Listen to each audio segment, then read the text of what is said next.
This is about to be our Penacony edition of If Evil, Why Hot? Is Duke Inferno back? Wait, is this the conflict for Penacony?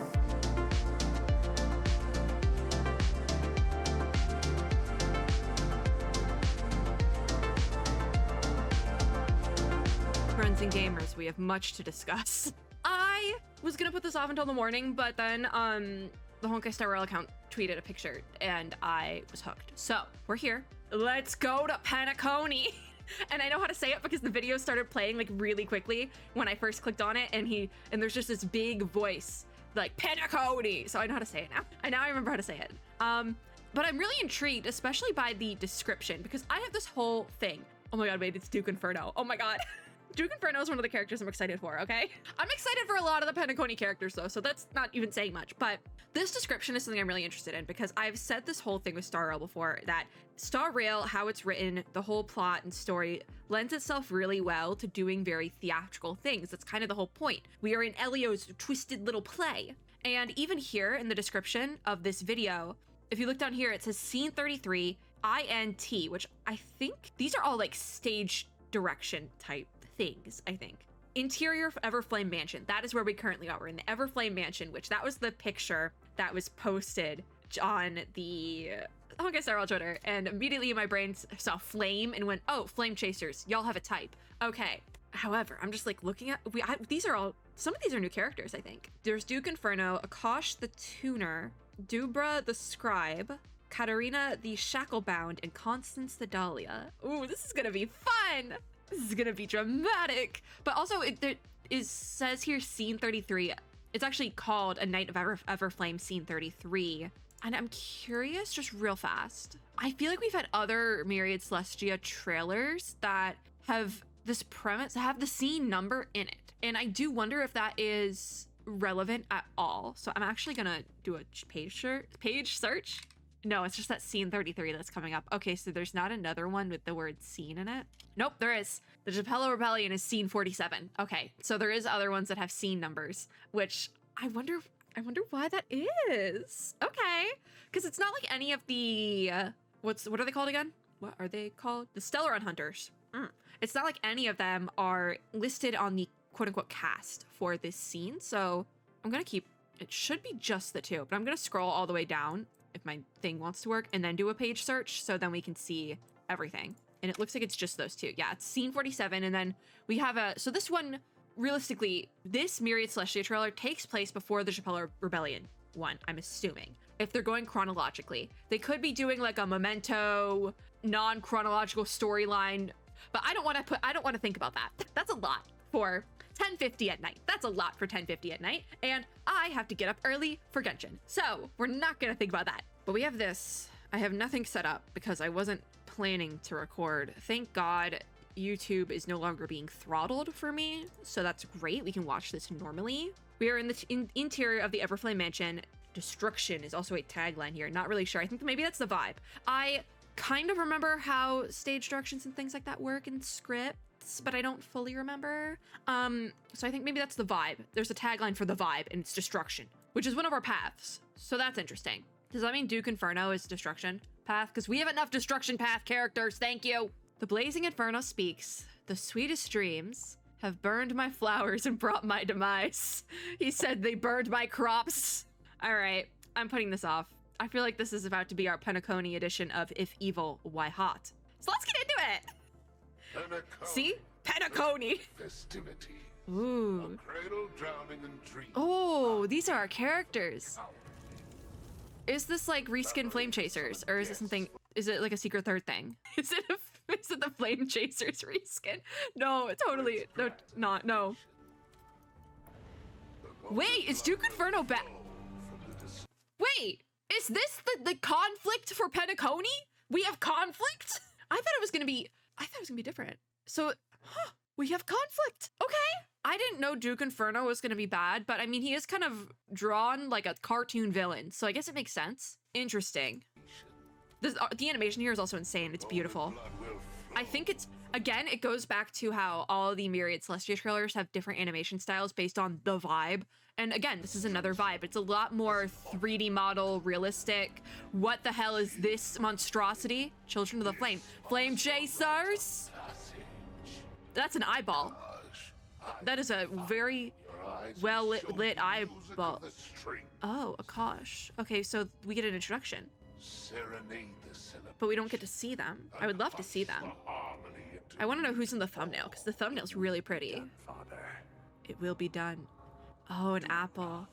Zubra. Ooh. There's like a spine in so. Here's the thing. All of this is symbolism, and it's all gonna make a lot of sense when we're done with Penacony. But right now, I got no idea what's going on. I do like the apple here. It's making me think that Penacony, and this could work for Penacony, is going to be very heavily coded with like myths and fairy tales, which I love that. I've said it before. I love a fractured fairy tale in literature terms. We're having a little lesson here. A fractured fairy tale is exactly what it sounds like. It is a fairy tale story. So like Cinderella, Snow White, but you take it and you jumble it up and make it a lot darker usually.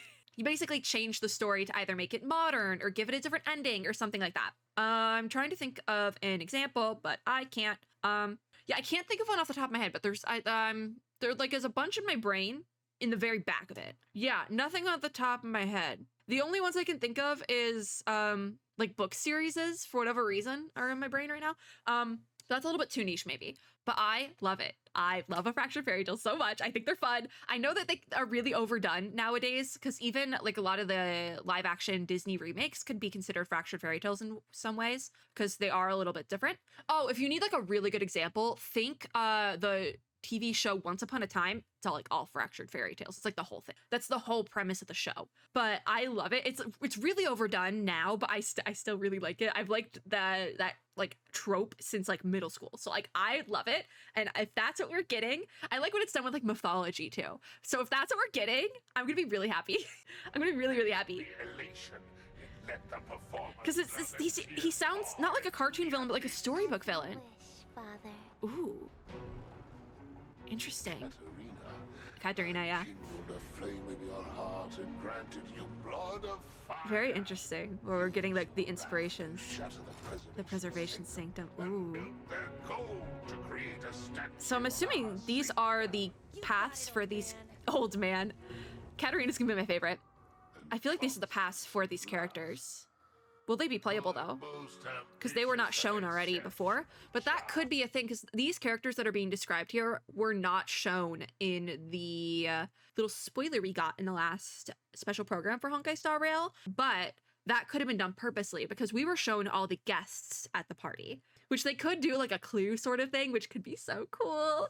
That would be so cool. Like a mystery novel heist sort of thing. Like someone's gonna kick the bucket and then no one can leave until we figure out who did it. That could be really fun. I feel like that would really work for Penacony. I hope that's kind of what we get there. That would be really fun. And all the characters have like mythological backs. I love it. I think it would be really fun. I'm already loving Penacony apparently. It would make sense that we didn't get to meet these characters when we saw all the guests at the party because these people weren't supposed to be at the party because they're the ones who done did it. And Elio knows. So it's in his little script. It's scene 33, but we don't know. Interesting.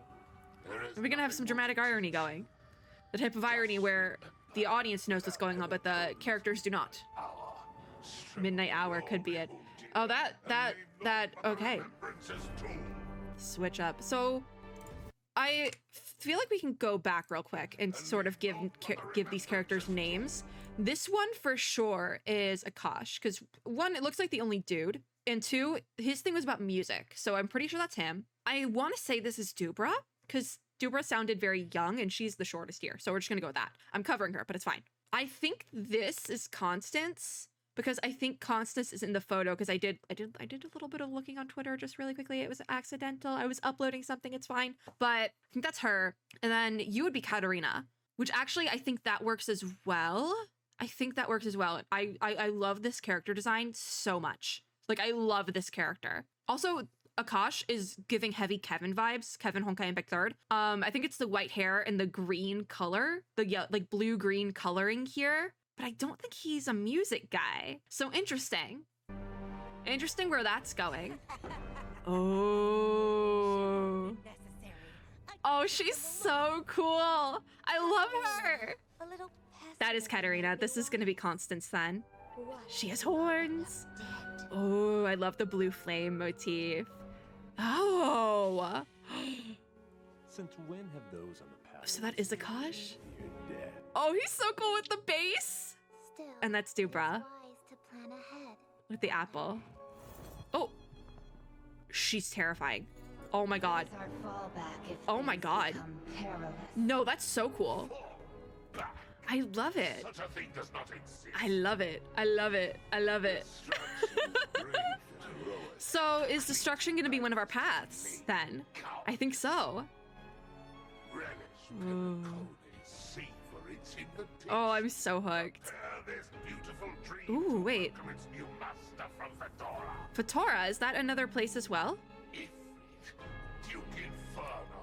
Duke Inferno. Ooh. I love it. Oh, that's fun. And the logo was on fire for a hot second. Oh, this is going to be so cool.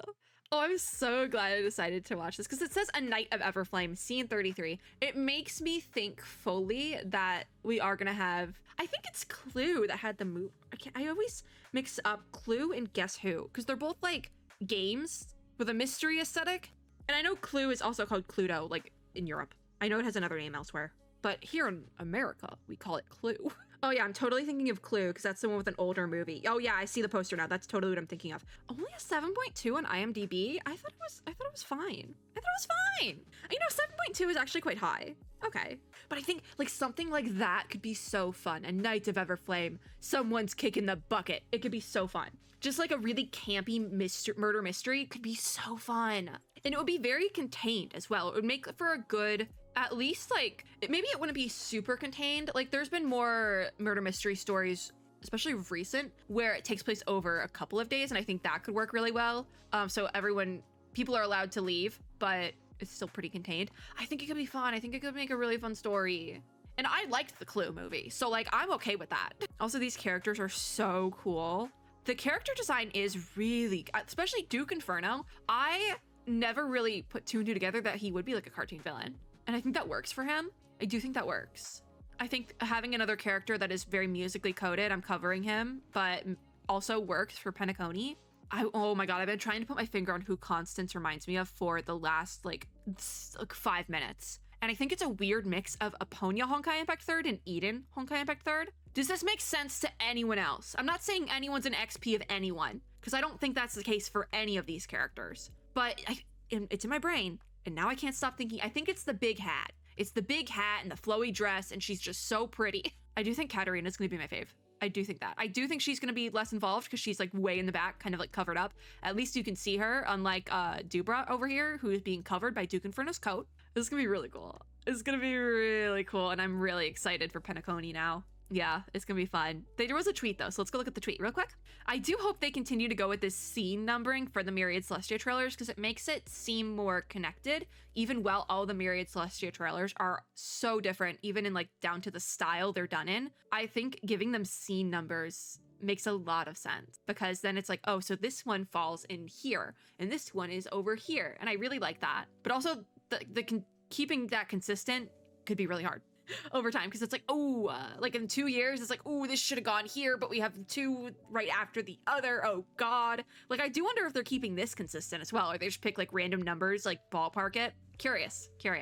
That's another thing though with scene 47 being this rebellion one. Does that mean that is more like a trailer to something we are going to end up seeing in the game? Because scene 33, this is happening like relatively recently. It's happening right before we have the party in Penacony. So I'm curious where that ends up going, right? Because this is 47, meaning it happens afterwards. The Kafka one, curious, very curious. I really am enjoying this because I get a lot of like little lore bits, and y'all know I love lore. There's so much lore here. Yeah, I gave up on trying to look at it on Twitter because I couldn't get the formatting right. So we're looking on Hoyo Lab because also Hoyo Lab is easier anyways. We have the Annihilation Gang. This is gonna be them right here. That same screenshot. We have like these like claw marks on the side in gold. You can kind of see Dubra a little bit better. Lights, stage actors. Are you ready? That's what it says. I can't even get it. I can't get the formatting right here. Okay, we're over here now. This is fine. The curtains will soon rise on the family's banquet, and the golden blood of the destruction will run all the same. So I'm assuming destruction then is one of the paths we're rocking with for Penacony. Enjoy this woven dream of beauty, for the Everflame mansion will offer all to them. An asterisk, so unsure. We have like a movie poster for the Annihilation Gang, which is so cool. They have their own images as well. So Akasha's the tuner, like tuning an instrument, I would assume, since one of those in the path of destruction feared death. So I'm assuming he's path of destruction, maybe? Unsure though. I also really like, this is a small detail, but this like white tattoo thing he has going on. So cool. This guy's so cool. Dubra the scribe then, just as I shall follow your decree. And Katarina the shacklebound. She won't be necessary. Who's she? Ooh. I wish we had like a vision or something so we could tell which element each character was. Oh my god, though, just looking at, she's like piercings. That's so sick. Oh my god, that's so sick. And then Constance the Dahlia. What if we all end up dead? Yeah, that's so pretty. Another interesting thing though is that every character has like this gold border, except for Constance. Hers is blue. So I do think she'll be a major character also because she is on the thumbnail. The thumbnail of the video is her. Last but not least, we have Duke Inferno. The man, the myth. He was invited to the party, but I don't think anyone else was. Do you want to take bets on what element each character is going to be? So Akash, I think it would make sense if he was a wind character, just with the colors we have with this guy, but I'm not sure. Path, I'm not, again, also not sure. Dubra, I can't put a finger on Dubra. I don't think they'll make her a healer. They might have, one of them had preservation linked to them though, and it could have been Dubra, so maybe she'll be a healer. Unsure. Electric. Oh, maybe Dubra's electric because we have this purple demon looking thing here. And this here kind of looks like the Chandelier Pokemon. So that would make sense. Maybe she is electric. Katarina, I wanted to say fire because she has like a lot of little fire related motifs, but genuinely, I think they might go fizz for her. I think they might go physical. I'm not sure. They also could do like a quantum or an imaginary thing, but I think she will be physical. And I don't know anything. I'm speculating. We're doing theories here. People. Constance, I definitely think will probably be quantum. I'm not even gonna lie on that. I think she might be a quantum girly. Either that or electric. And I'm basing that entirely off the fact that she reminds me of a mix of Aponia and Eden from Honkai Impact 3rd, and they're both electric characters. So maybe that. I do think of all these characters, Duke Inferno and her are gonna be the 5 stars because there's something going on with her. There's something going on. She has a special border. She's special. Oh wait, I just had a brain moment because I was like, she has black hair and the blue underside, like Sela, like Hersher of Rebirth Sela, but I don't think this would be another Sela adjacent character, would it? Oh, she could be a Veliona adjacent character, but Veliona's red. Veliona is also another Honkai Impact 3rd character. I don't know. I think it could work, but there definitely means there's another side to Constance that we haven't seen yet. And if that's the case, then I would for sure say, yeah, she's gonna be Quantum. But I don't know. That's an interesting one. Duke Inferno, obviously, is gonna be fire. I'm assuming he's gonna be a 5-star. Fire, 5-star. Nothing crazy. I think he's also been announced as a 5-star, maybe? I'm not sure. But like, literally Inferno, he's gonna be fire. He's on fire, quite literally. I also do think it would be really cool if we got like literature references with him, because what is it, Dante's Inferno, which is really pretentious and but he seems like the type of guy who would quote pretentious literature. So like I could see that working for him. I could see that working. I think it's public domain. It's been long enough, right? I think that's okay. I mean, well, we had the Shining reference. I don't think The Shining is public domain. Now I can't stop thinking of Sela when I look at that character, but we already have Sela. I mean, we have 2 Bronyas. We have Brony Bronya and Bronya Bronya. I mean, it could work. It could work. It could. Also, Dubra and Katarina are also giving me, like, in the back of my brain, like, Honkai Impact 3rd vibes, but I can't put my finger specifically on those 2. I think it's just general enemy, monster, mob vibes, which is fun. That could be really fun. I don't know. That being said, it's really clear that Honkai Star Rail is gearing up for Penacony. I'm thinking right now we're in 1.6. I don't know what we've said before. I don't think we're gonna get a 1.7. I think we just might go straight to Penacony, which I haven't finished the most recent continuance mission, and so I don't know how well that sets up for going to a new area.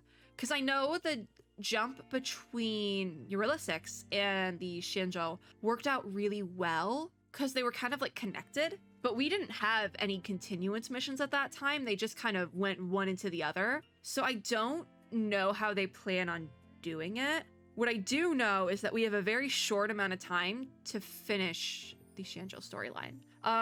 So I really gotta get on that, don't I? Yeah. Anyways, that's Penacony. How do you say it at the beginning? How do you do it? We'll come back. Don't worry about it. But how do you say it? Penacony. Yeah, sure. I just want the money shot. The money shot where Dubra's face is covered. Anyways, you know, Akasha's face is covered too by my box. Well, that's gonna be it for A Night of Everflame, Scene 33. We spent almost half an hour here, and I'm not mad about it.